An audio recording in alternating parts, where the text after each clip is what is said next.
இன்றே டவுன்லோட் செய்து உங்கள் ஃபேவரட் ஷோக்களை என்ஜாய் பண்ணுங்க. ஒருவேளை எனக்கு குழந்தை பிறந்தா நீங்க என்ன பேர் வைப்பீங்க? என்ன திடீர்னு இப்படி கேக்குற? சும்மா தோணுச்சு கேட்டேன். சும்மா சொல்லுங்கம்மா. ஆம்பளை குழந்தை பிறந்தா சக்தின்னு வைப்பேன். பொண்ணு பிறந்தா என் அம்மா பேரை வைப்பேன்.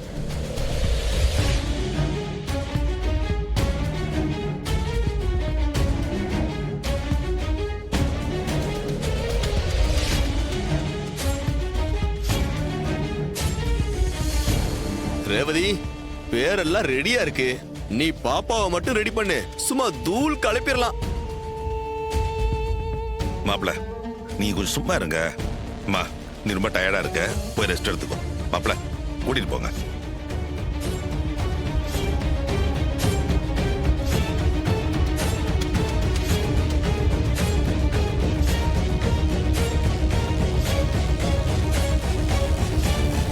ரோகு, அதை எடுத்துட்டு வா.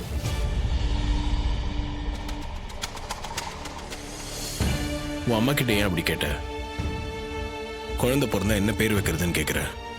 அதுக்கு இப்ப என்ன அவசியம் இருக்கு? மனசுல சின்னதா ஒரு நினைப்பு வந்துச்சு. என்ன நினைப்பு?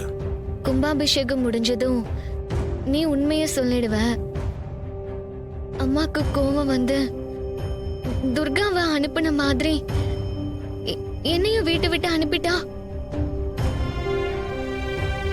நாமளும் இந்த வீட்டை விட்டு போயிடுவோம்.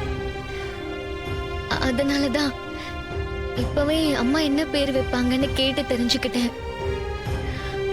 அதுக்கப்புறம் நமக்கு பிறக்க போற குழந்தைக்கு அம்மா வைக்கணும்னு நினைச்ச பேரை வைக்கலாம்ல.